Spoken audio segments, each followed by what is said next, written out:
श्रीमद् भागवत कथा अध्याय 14 गुण त्रय विभाग योग प्रकृति और पुरुष द्वारा जगत की उत्पत्ति।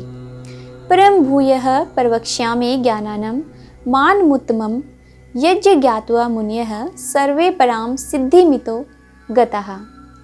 श्री भगवान ने कहा, हे अर्जुन, समस्त ज्ञानों में भी सर्वश्रेष्ठ इस परम ज्ञान को मैं तेरे लिए फिर से कहता हूँ, जिसे जानकर सभी संत मुनियों ने इस संसार से मुक्त होकर परम सिद्धि को प्राप्त किया है।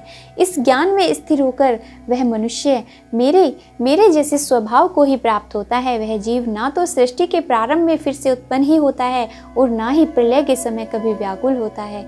हे भरतवंशी, मेरी यह 8 तत्वों वाली जड़ प्रकृति, जल, अग्नि, वायु, पृथ्वी, आकाश, मन, बुद्धि और अहंकार, ही समस्त वस्तुओं को उत्पन्न करने वाली योनि माता और मैं ही ब्रह्मा आत्मा रूप में चेतन रूप बीज को स्थापित करता हूँ।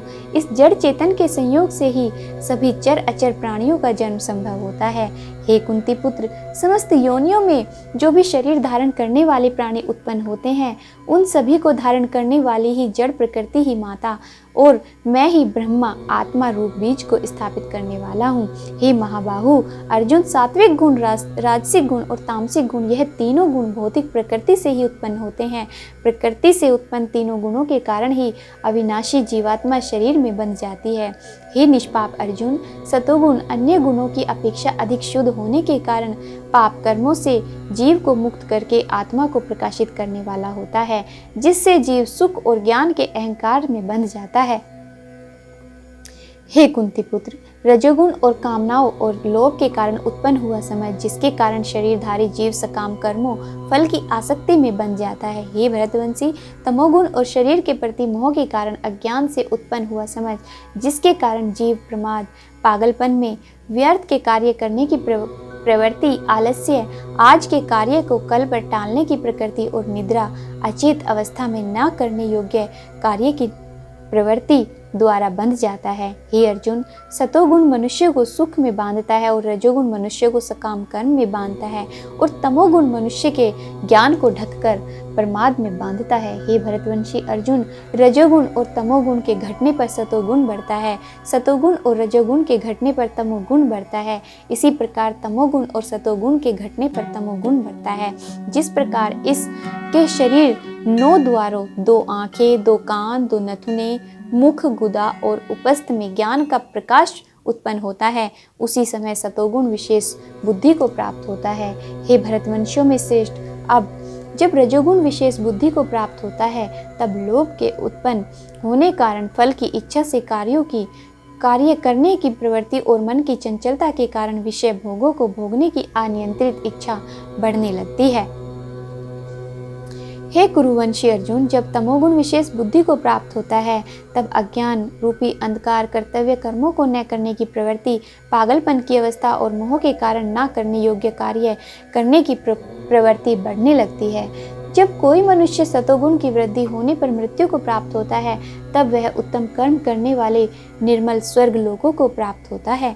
जब कोई मनुष्य रजोगुण की बुद्धि होने पर मृत्यु को प्राप्त होता है, तब वह सकाम कर्म करने वाले मनुष्यों को जन्म लेता है और उसी प्रकार तमोगुण की बुद्धि होने पर मृत्यु को प्राप्त मनुष्य पशु पक्षियों आदि निम्न योनियों में जन्म लेता है। सतोगुण में किए गए कर्म का फल सुख और ज्ञान युक्त निर्मल फल कहा गया है। रजोगुण में किए गए कर्म का फल दुख कहा गया है और तमोगुण में किए गए कर्म का फल अज्ञान कहा गया है। सतोगुण से वास्तविक ज्ञान उत्पन्न होता है, रजोगुण से निश्चित रूप से लोभ ही उत्पन्न होता है और तमोगुण से निश्चित रूप से प्रमाद, मोह, अज्ञान ही उत्पन्न होता है। सतोगुण में स्थित जीव स्वर्ग के उच्च लोकों को जाता है, रजोगुण में स्थित जीव मध्य में पृथ्वी लोक में ही रह जाता है और तमोगुण में स्थित जीव पशु आदि नीच योनियों में नरक को जाता है। गुणातीत मनुष्यों के लक्षण, आइए इसमें बात करते हैं कि जो मनुष्य गुणातीत होते हैं उनके क्या लक्षण होते हैं। जब कोई मनुष्य प्रकृति के तीनों गुणों के अतिरिक्त अन्य किसी को करता नहीं देखता और स्वयं को दृष्टा रूप से देखता है, तब वह प्रकृति के तीनों गुणों से परे स्थित होकर मुझ परमात्मा को जानकर मेरे दिव्य स्वभाव को ही प्राप्त होता है। जब शरीरधारी जीव प्रकृति के तीनों गुणों को पार कर जाता है, तब वह जन्म, मृत्यु, बुढ़ापा तथा सभी प्रकार के कष्टों से मुक्त होकर इसी जीवन में परम आनंद स्वरूप अमृत का भोग करता है। अर्जुन ने पूछा, हे प्रभु, प्रकृति के तीनों गुणों को पार किया हुआ मनुष्य किन लक्षणों के द्वारा जाना जाता है और उसका आचरण कैसा होता है? वह मनुष्य प्रकृति के तीनों गुणों को किस प्रकार से पार कर पाता है? श्री भगवान ने कहा, जो मनुष्य ईश्वरीय ज्ञान रूपी प्रकाश यानी सतोगुण तथा कर्म करने में आसक्ति रजोगुण और मोह रूपी अज्ञान तमोगुण के बढ़ने पर कभी भी उनसे घृणा नहीं करता तथा समान भाव में स्थित होकर ना तो उनमें प्रवृत्त ही होता है और ना ही उनसे निवृत्त होने की इच्छा करता है, जो उदासीन भाव में स्थित रहकर किसी भी गुण के आने जाने से विचलित नहीं होता और गुणों को ही कार्य करते हुए जानकर एक ही भाव में स्थित रहता है, जो सुख और दुख में समान भाव से स्थित रहता है और जो अपने आत्म भाव में स्थित रहता है, जो मिट्टी, पत्थर और स्वर्ण को एक समान समझता है, जिसके लिए ना तो कोई प्रिय होता है और ना ही कोई अप्रिय होता है, तथा जो निद्रा और स्थिति में अपना धीरज नहीं खोता, जो मान और अपमान को एक समान समझता है, जो मित्र और शत्रु के पक्ष में समान भाव में रहता है तथा जिसमें सभी कर्मों को करते हुए भी कर्तापन का भाव नहीं होता, ऐसे मनुष्य को प्रकृति के गुणों से अतीत कहा जाता है। जो मनुष्य हर परिस्थिति में बिना विचलित हुए अनन्य भाव से मेरी भक्ति में स्थिर रहता है, वह भक्त प्रकृति के तीनों गुणों को अति शीघ्र पार करके ब्रह्म पद पर स्थित हो जाता है। उस अविनाशी ब्रह्म पद का मैं ही अमृत स्वरूप, शाश्वत स्वरूप, धर्म स्वरूप और परम आनंद स्वरूप एकमात्र आश्रय हूँ।